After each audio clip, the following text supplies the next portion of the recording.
Right, excellent afternoon to all those who are watching us across the state in Nigeria. Yes, I'm so excited to be here today. I'm sure you guys missed me. Yeah, I know you missed me. I'm forcing that on you. All right, guys. So in a sound political system, politicians and political parties fight to win the votes of the people. They understand the power vested in the people, and of course the citizens who are the voters and the power of their votes, and the manifestos are campaigning agenda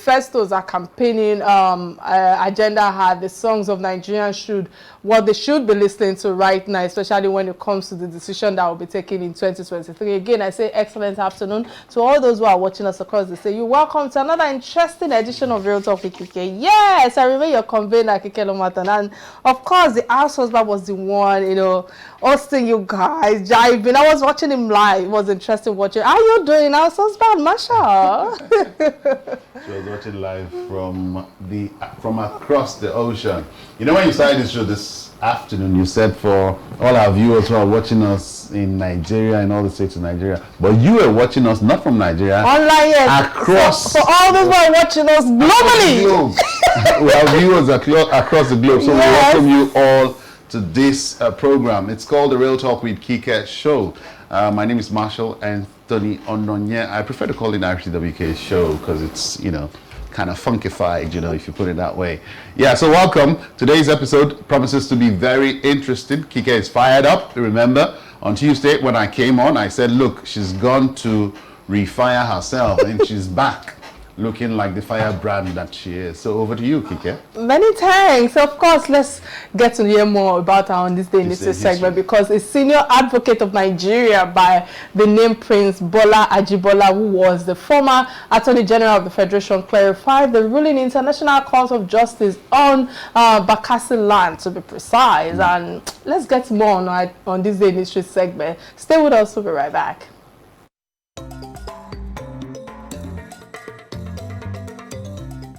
This day in 2012, exactly 10 years ago, Prince Bola Ajibola, former Nigerian Minister of Justice and Attorney General of the Federation, who was on the panel of judges at the International Court of Justice, which decided on the issue of Bakassi between Nigeria and Cameroon, told reporters on the clamor for appeal on the decision that Bakassi belongs to Cameroon, said that there is nothing like appeal in our International Court of Justice.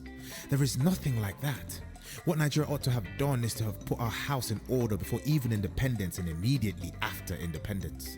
He said, to be frank, when the situation became virtually what it is today, the Ministry of Justice in those years in early 60s sought for legal opinion on this matter, and because of what happened in 1913 in the Anglo-German agreement, it was since then that we have this uphill task, because it was Britain that ceded the whole of Bakassi area, well described in Article 21 and 22 of that agreement, specifically to Germany.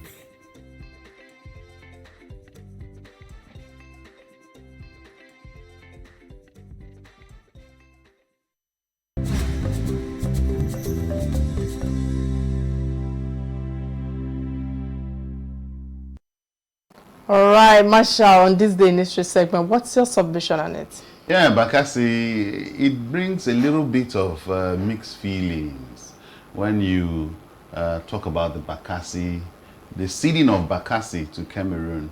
Because after that court ruling, a lot of people came out to say, look, our loved ones. I mean, Kike, need I remind you how our President Muhammadu Buhari had said, look, we have our relatives across the border of Niger Republic, and so hence the connection and the infrastructural development towards the Niger Republic. Bakassi was like a major part of Nigeria. I mean, at the time when 90% of those residing within that peninsula were Nigerians. So imagine now having to call themselves Cameroonians. It was really, really tough, And mind you, at that time we had somebody in the National Assembly representing the Bakassi Peninsula. So it didn't quite make a lot of sense. And people were really in the euphoria of you're cutting off our siblings from us, our relatives from us. So it wasn't really much of a good thing. And then that statement from the learned sage that came out and said, look, we make the mistake right from the time when Nigeria was created and then the German law was created against Bakassi and Nigeria. At that time, we should have tidied ourselves, even from independent. We should have put some cross some dotted lines, or would I say cross the T's and dot the I's, you know. And that was where we got it wrong. Up till now, there's nothing we can do about it. All right, well said, Marshall. I just feel that this is part of the challenges we are facing when we don't put our house in order. You know, and I feel that, you know, some of the issues also is the fact that we don't have data. And the fact that identity is key to every individual. And if something like that could happen, and it's like stripping yourself from your identity, you know, and it's just unfortunate that till date, you know, sometimes when we discuss our On This Day in History segment, I ask myself, what has truly changed? Because what happened 20 years ago, 3 decades ago, a decade ago, we've not learned anything from it. It's still the same pattern of doing things, and we're not having visionary leaders to actually bring in structure, you know, and trying to put orderliness in things. And I think that that is one of the challenges that we are facing. I hope that 2023 we truly will get a leader that will change things around. Amen. Amen. All right, on this note, we'll go on a quick break to get a message from our sponsors. Please stay with us. We'll be right back.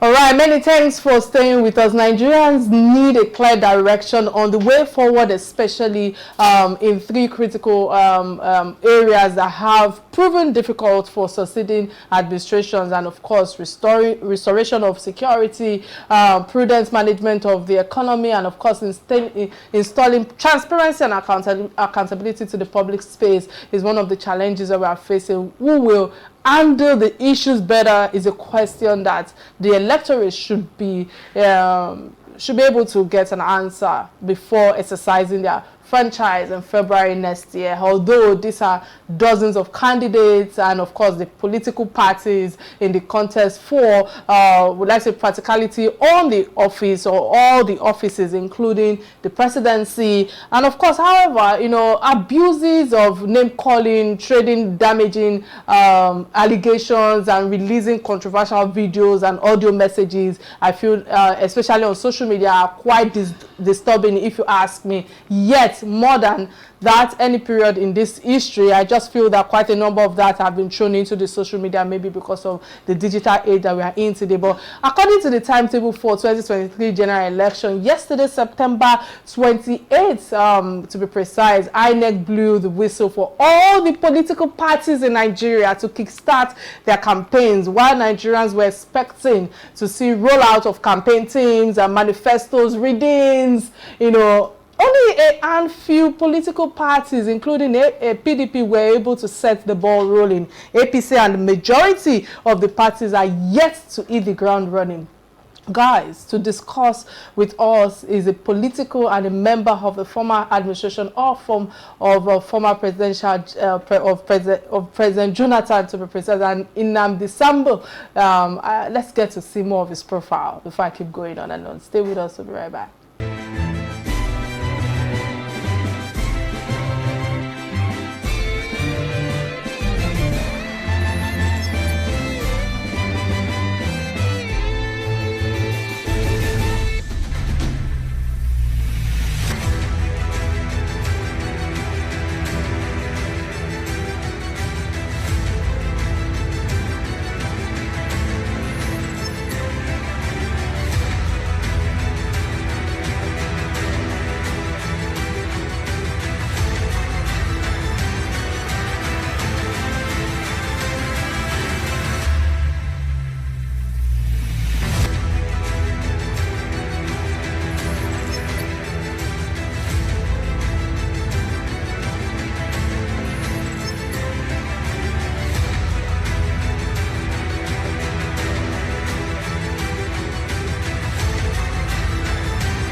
All right, many thanks for staying with us. Let me just go straight to our guest right now. I say welcome to the show, Alhaji Umar Sani. It's a pleasure to have you on the Rooftop with Kike show today. And should I start by saying you look good, sir? Is that good?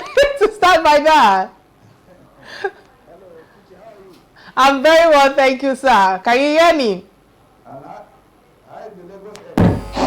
Lagos is good. You know, the hustling and bustling continues on Lagos Street. However, let's go straight to the topic at hand. You know, there's a culture of APC waiting for PDP to go ahead. It seems like it at the moment, and it has become a pattern, so to speak. It was the same for vice president election and party elections. Is this a welcoming strategy to beating the ruling opposition party, or some sort of unpreparedness, so to speak? You know, the PDP has always been the pace setter. We have always taken the lead and others follow. If you take a look at all our activities, we have never done anything outside schedule. For instance, when it was time for the convention, we didn't look for extension. We did our convention within the time limit set by INEC. And INEC had to, you know, shift the time for convention for APC to be able to do their own. Again, when it came to the submission of the list, we submitted our names, the presidential and the vice presidential candidate, as stipulated by law. We were not looking for, you know, with any loophole to say, okay, we are still searching for a vice president, or we are still searching for this. So we had to submit a proxy before finally, you know, we submitted the names. We submitted the name Atiku Abubakar and Okowa on the same date and as stipulated by law. And so when it comes to the campaigns, our campaign council, we are the first to release the list of the campaign council, you know, and having released the list of the campaign council, we have now been the first to inaugurate the campaign council and to commence campaigns earnestly. Yesterday, Alhaji Atiku Abubakar was on social media explaining some of the programs and projects and book launch and so forth and so on, what he intended to do for the country. So we are the pace setters, and they are always following us. So APC is strategically not ready for the election, and I'm assuring you that in 2023, the chance is for the PDP, you know, to return back to Aso Villa. I wish I can say that I share in your sentiments, but, you know, the picture doesn't really quite say that, you know, all is well. I am excited about the fact that you seem to be setting the pace, or you seem to be taking the lead in following the whistle of the INEC, the umpire, the election umpire, to set out and start off. But the house of PDP doesn't seem all together.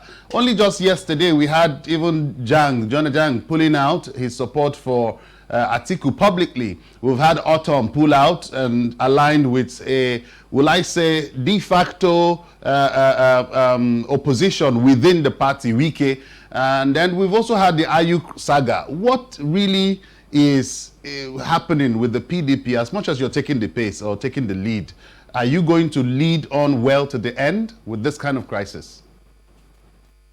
You see, in every family union, there must be some ups and downs, and there must be some.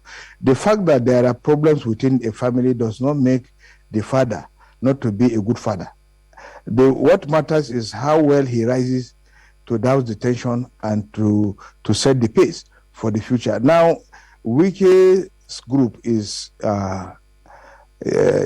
aggrieved, and because they are aggrieved, they have expressed their grievances in several ways for the party to hear. And one of their grievances is for Ayu to go. And as it is now, the party has said no, it is not possible for Ayu to go at this point in time, because we are facing a very difficult challenge of an election, which is coming up in February 2023. So the party, in its own wisdom, decided to pass a vote of confidence on the leadership style of Ayu, because there was nothing that was found, you know, he wasn't found guilty of anything. And the party didn't want to continue to change national chairman just like you are changing your cloth. We have changed Alimodu Sharif, we have changed Makaripi, we have changed Uche Secondos. Now we will also be changing Ayu. So before we go to an election, we'll have changed our national chairman about 5 times or 6 times. That will not go well for a political party angling to win the election. However, individuals have their freedom to express themselves. Now, most of the people who are shouting that they are withdrawing their support, it's not possible for you to withdraw support when you are also an aspirant or a candidate of the party in an election in which Atiku Abubakar is also contesting, when it will hold the same day. Otom is a senatorial candidate. Buruburu, Ifeanyi Ugwanyi, the governor of Abia State, Ekweazu, they are all contesting for Senate. And it will happen on the same day that Atiku is also contesting. So will they go to the electorates and say, on that day, do not vote for PDP in presidential, vote for PDP in senatorial? That will be suicidal and that will be catastrophic. So perhaps when people are talking, they are expressing themselves, expressing their grievances, but you don't believe them when they say we are not going to do it. Perhaps if Jang comes out to say this is his own position, since he is not contesting, he is at liberty to express himself. But again, we are not saying Jang is not an important member of the party. But what we are saying is that the Plateau people will now decide whether they are for PDP or they are for Jang. Right. Many thanks for your submission. Earlier, before Marshall asked you the question, you were so confident about the fact that you'll be marching to the Aso Rock come February 2023. I must ask you, there should be an avenue right now for parties, to begin communicating their agendas with their manifestos quickly. But most of them, or most of you are or most of them basically are lagging behind and disorganized with their in-house plans, just like you've shared. Yes, in a family there must be some one or two people that have one or two issues or challenges, let me put it like that, with one another. But Nigerians are to make veritable choices in February 2023 to be precise. What perceptions are they giving the voters with power to bring them into to bring PDP, so to speak, into power? Well, Kike, let me tell you that the PDP is the first to set the pace in terms of expressing their manifesto and their agenda for the 2023 elections. We have said that before Nigerians, and we have expressed that. One of the names given to our candidate is the unifier, which means he intends to unify the country, in view of the new challenges that we are suffering, in the country, of mistrust, and lack of trust, and calls on marginalization, calls on self-determination, and so forth and so on. So he wants to ensure that all these cries, are submerged and that people are given the chances to, grow at their pace. That is why restructuring is also part of the plans of the PDP.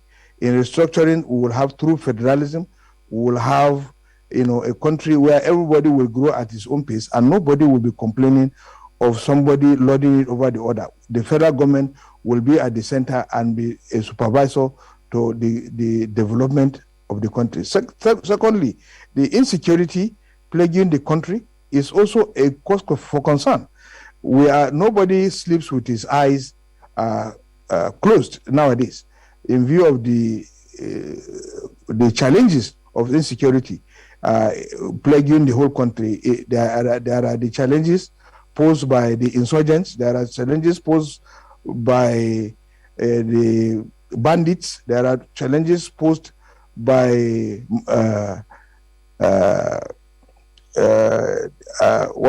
IPOP and so forth and so on, all the insecurity, So it is important that, this insecurity is nipped in the bud so that Nigerians we will go back to the life we are used to, traveling along our roads without any fear of molestation.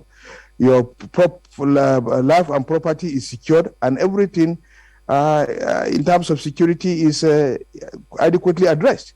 Again, coming to the issue of the economy, which is also a very sensitive matter. The economy is now nosediving. This is in this government. We have had 2 recessions, and in fact, we are heading to the 3rd recession. Again, the exchange rate, the macro and the micro economy is nosediving. Exchange rate is high. The dollar to naira exchange is relatively very high. The cost of essential commodities is on the high side. The cost of living is high. Wealth is not created. Generally the economy, the investors are running away. Within the economy, there is capital flight. There is also brain drain. All these things are affecting the economy of the country. And the PDP is, relatively ready to address this matter, and we have also placed that before the electorate. Again, we have also talked about the issue of corruption. Now, this is a cankerworm, and the PDP is the pace setter. In fact, it is the PDP that actually created the agencies responsible for combating and fighting corruption. The PDP administration was responsible for the creation of ICPC. It was responsible for the creation of AFCC, the Nigeria Financial Intelligence Unit, and strengthening all the agencies under the police to ensure that corruption is fought to a standstill. And I think by the time Alhaji Atiku Abubakar is elected and he comes to power, he will create other agencies that will strengthen the fight against corruption and block all loopholes, in terms of corruption. Don't forget that during Goodluck Jonathan, all these blockages came in through Ngozi Okonjo-Iweala in terms of IPPS and the rest, and the technological advancement in terms of financial prudence.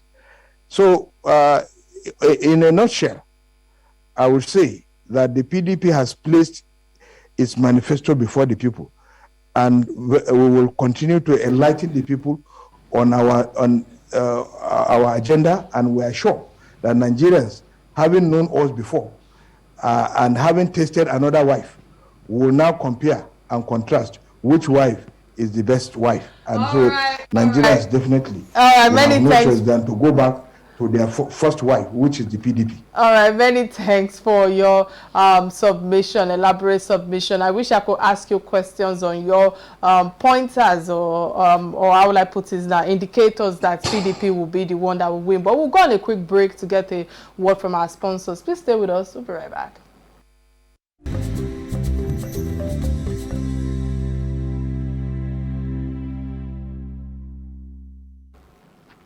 All right, glad to know you're still with us. In case you just joined today's show, today's conversation is about the outlook and the expectation from the campaign kickoff for political parties towards the 2023 general election. And with us is Alhaji Sani Umar, the special advisor on publicity and media to former Vice President Namadi Sambo. Of course, he's a shrewd politician, giving us work around in the preparation and of course actions of our political parties. And I must say many thanks for all your submission thus far, sir. But quickly, let me quickly put this out there. Real Talk with Kike is rewarding live followers right now on the show. If you go on our pages on Real Talk with Kike platform, there are loads of money to win. We have 10 million naira for 50 people that will be shared courtesy our premium sponsor, Nigerian Breweries. Of course, I also have a laptop that somebody will be winning on the show today, courtesy Real Talk Kike turning 3. And of course, there are other giveaways which I don't really want to bore you guys. So go and check on my previous post or for more details on Real Talk with Kike platform on social media, and you do not want to miss this. So anyone who is going to be calling after this will be winning something if you can answer one of the questions. But quickly, let me open the phone lines. The number to call is 080-988-77400, showing on your screen right now. And of course, you know, we are streaming live from Facebook, on YouTube page, on Silverbird platform, and of course on Real Talk with Kike. Sir, let me come to you, sir. You know, earlier with all the submission you've given, you know, at the would I say at the inauguration yesterday, no former PDP president attended. 5 out of 13 current serving PDP governors did not attend. I actually took it upon myself to watch the live event. So this speaks volume for Nigerians, if you ask me. And you know, the fact that, you know, there are a lot of send home messages, as far as I'm concerned, concerns for the party members. Do you think they have, you know, PDP have the support or the rally of main political actors in the system? Well, you see, if you have observed, at the event was like a two-way event. The first event was a book launch. You know, 3 books were launched, you know, on Atiku Abubakar. And then the second event was the inauguration of the campaign council. Now, prior to that, Alhaji Atiku Abubakar, a day before, was in Enugu, and they met with Ufanyi Ugwanyi, the Buruburu, and at an event where he met with the stakeholders. Ugwanyi couldn't come, but he was at that at the venue of that meeting, and Atiku was received, you know, with pomp and pageantry. So the fact that some of the governors didn't come it does not automatically mean that there are a crisis or there is a situation. It only, you know, presupposes that we are working hand in hand with them. You know, they have other state engagements to attend, and we are working hand in hand with them for us to be able to move our party forward. So there is no cause for alarm, you know, in terms of non-attendance of some very key members of it. Perhaps if you have talked about Wiki and you've talked about, say, Otom, then you will have said, okay, perhaps, you know, due to their grievances, they didn't attend. But again, as our consultation continues, we have what we call, you know, conflict resolution mechanisms. You know, our party is very large. We have even the military wing. The military wing is there in the party.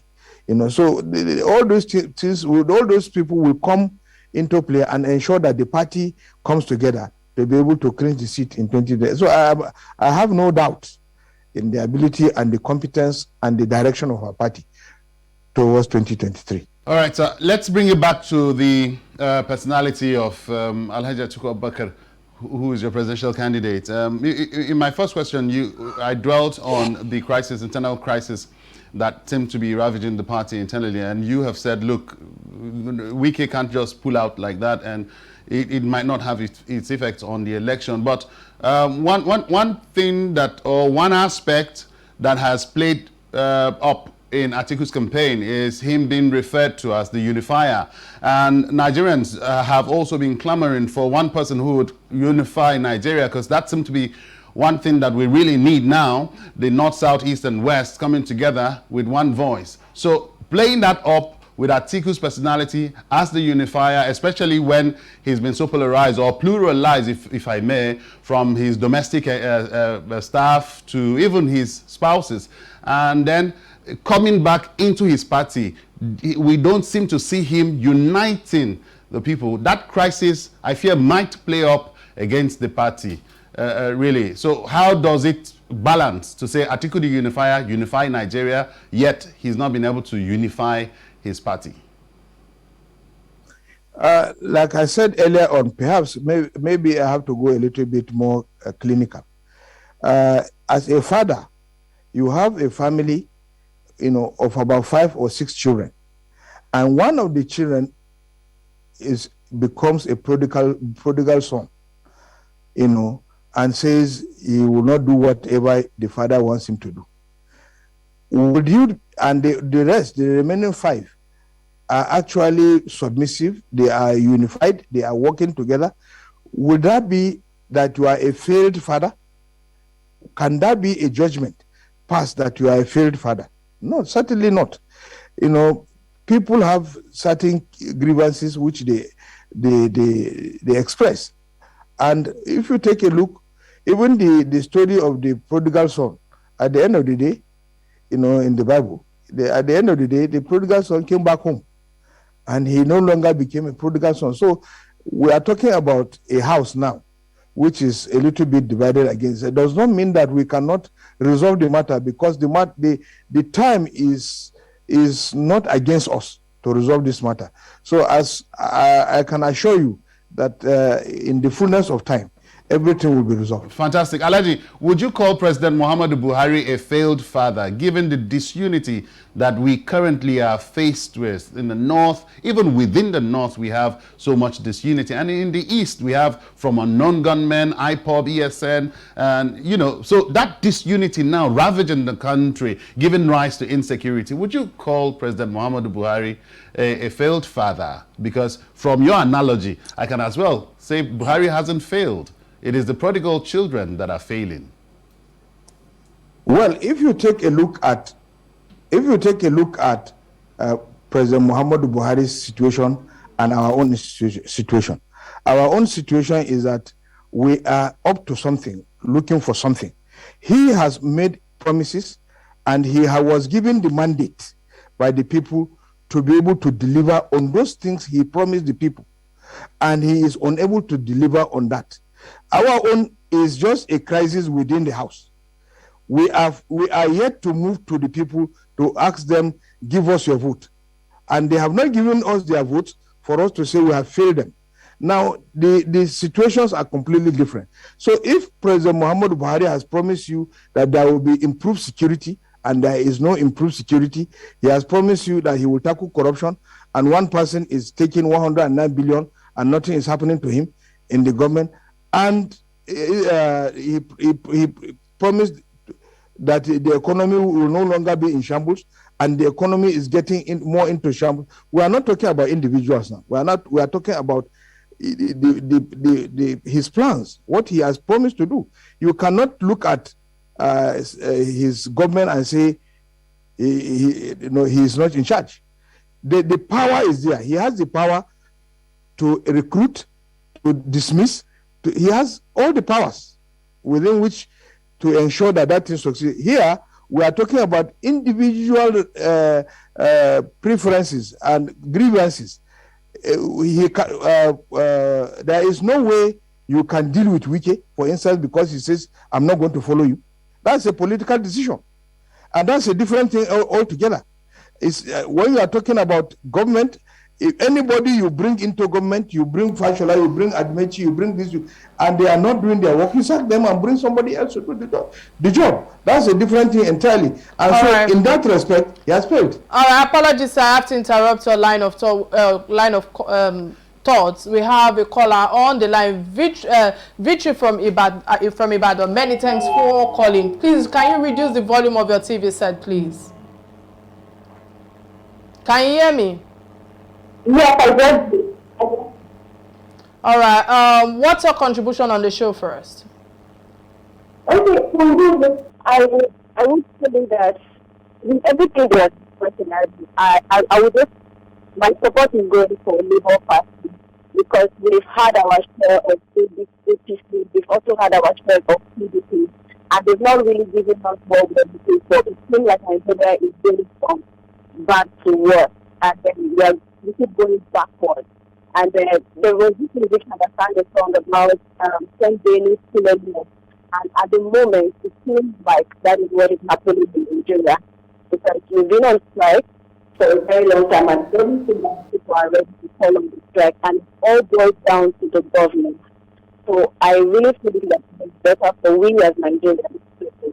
All right, many thanks, Victory, for your contribution on the show today. Let me ask you quickly, if you are a fan of Real Talk with Kike, I would like you to name 4 or 5 out of the presidential aspirants that we have. Are you there, Okay, apologies. I understand that she's no longer on the show. All right, sir. I need to ask you. We all agreed in that PDP is in shambles with their in-house shenanigans when it comes to Wike and Atiku challenges, so to speak. However, are there? I don't know if I should say this. Do you think PDP is the most prepared right now with the inaugurated campaign team and the agenda? You know, I would like you to please point out at least five indicators, 5 pointers that PDP may take leadership in 2023 and change all the ills that is going on right now in Nigeria. What are the 5 points? Well, you see, if you want to know the capacity, the experience, and the direction of a political party, look at its past. PDP has been there for 16 years. And in those 16 years, one, the PDP is the first party to have made Nigeria debt-free. PDP brought in technology when it mattered most. PDP made Nigeria direct investment destination.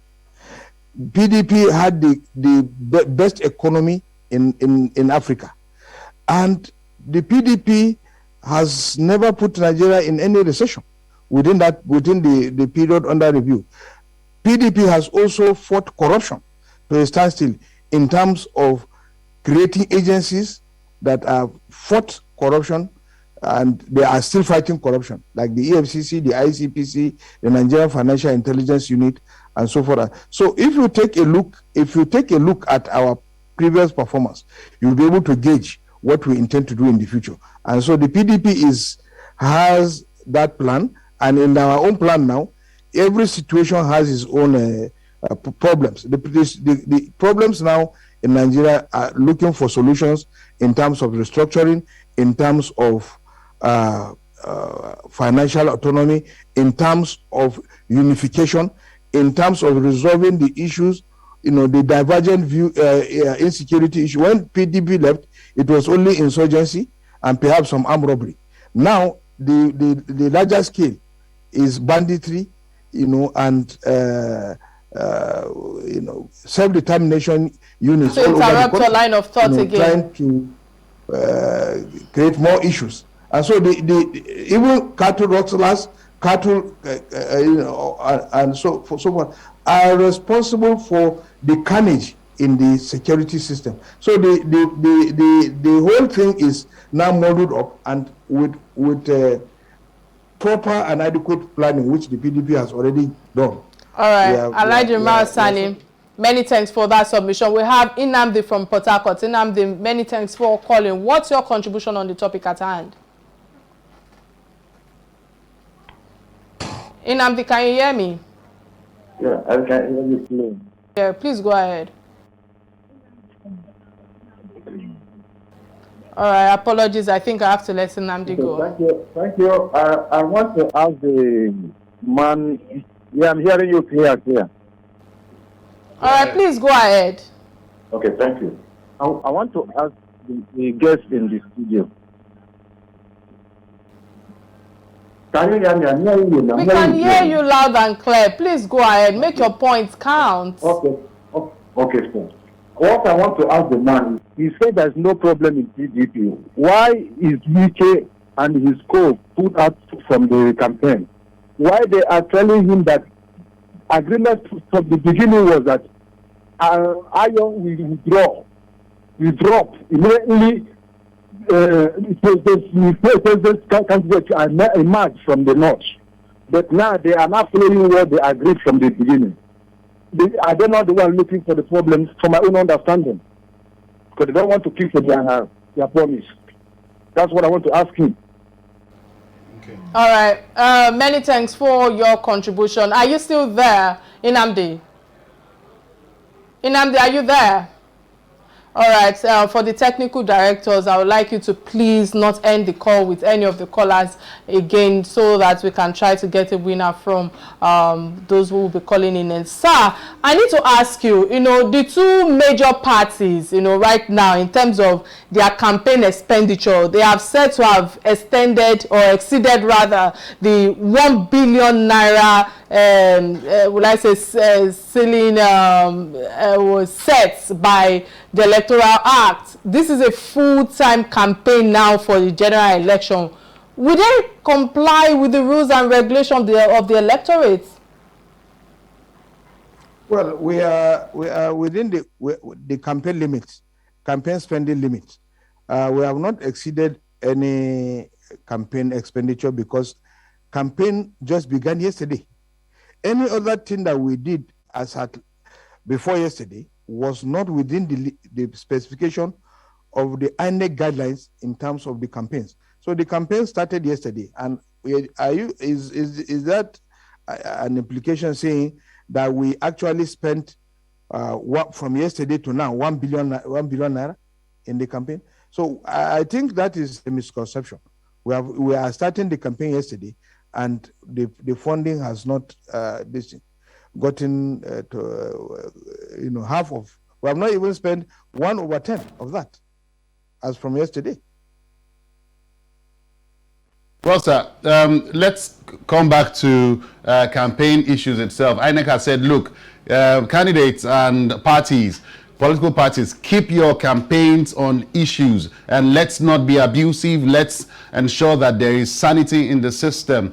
Talking about issue-based campaign, one question, there's been several questions thrown at your presidential candidate and your party, especially as you have also reeled out some of the goodies that PDP brought in its heydays when democracy was bettered in Nigeria again. One of the things also we saw PDP giving us was the subsidy, and that had brought a lot of confusion, misconception, and several conceptions. Now, it is on the... Apologies, Marshall, I have to interrupt your line of thought. A caller I've been waiting for a while. Okay. Chika from Kano, many thanks for calling. Are you there? Chika, can you hear me? Yes, I can hear you. Fantastic. Let me ask you quickly, if you're a fan of Real Talk with Kike, I would like you to name 4 or 5 out of the presidential aspirants, that have appeared or future that have appeared or that we have interviewed on Real Talk with Kike TV show. How many can you remember? Sorry, I didn't get your question. All right, can you name 4 or 5 presidential aspirants that we have interviewed on this platform, Real Talk with Kike?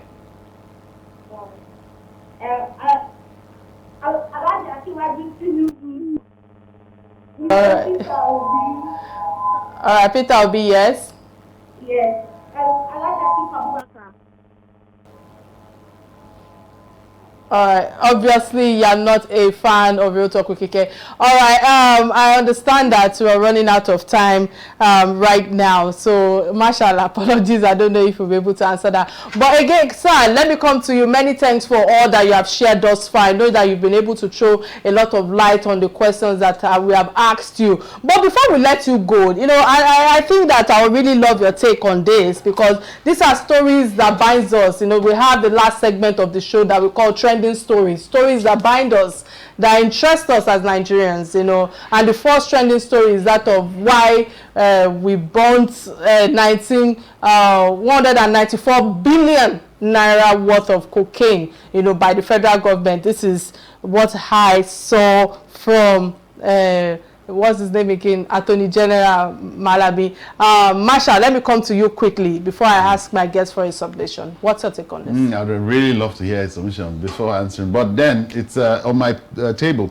Why we burnt that? A lot of people have come on social media to say, look, Nigeria, shouldn't we have? That was so much resources. One, it was evidence that should have been put forth in court, even though the NDLEA had said, look, we still have some part of it reserved as evidence in court. And then 2, the wastage in the medical industry, that product would have been donated or contributed to the medical industry, as we also know that cocaine plays a role in anesthetics for or during surgery. Well, in the medical field, I do not have the details, but we know that it is a product used in manufacturing anesthetics. And so it looked to us, it looked to many people like you guys didn't know what you were doing. That was so much resources to have put to waste. But if you listen to the NDLEA, they've said, look, if we had put that to any kind of use, to them, it will be tantamount to dealing in drugs. And they don't want any form of dealing in drugs. And I think I also buy Buba Marua's assertion on that, that he wouldn't want to be said that his agency dealt in drug in any way. But that's the agency's contribution. All right, many thanks, Marshall, for your submission. Okay, so that it doesn't look as if I'm coming straight to my guest right now. If you ask me, based on what you have shared, Marshall, you know, they were, according to them, they said they were bonds because we are not drug dealers, you know, or there's an obligation that they have to ensure that they are not eliminated and stopped, you know, from circulating it in the system.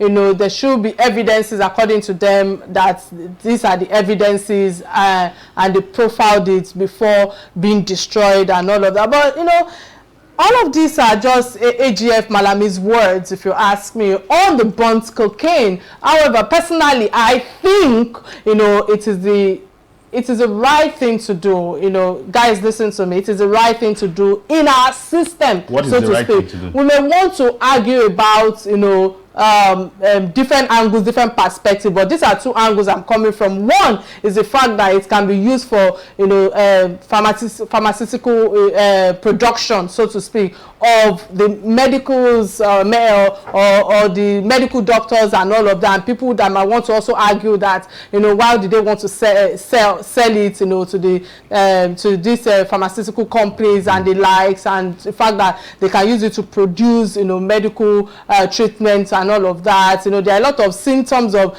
you know, anesthesia, you know, of the nasal cavity, so to speak, and of course quite a number of them. So my answer is, well, no. You know, I'm not saying that there's a right chain of raw material, so to speak, in sourcing for these companies, and I believe that there should be no legal way of diverting this supply chain to illicit drug peddlers, so to speak. But the second aspect of this is the fact that I think that the problem with many Nigerians in this particular news is the fact that the lack of faith, if you ask me, Marshall, in our country, the lack of faith in our leaders and their own lack of transparency, and the fact that many people will not believe that those drugs were actually burnt. That was some of the challenges that I feel that we are facing right now. And can you actually fault Nigeria? Nigerians will want to believe that some sort of media circus or whatever is going on here.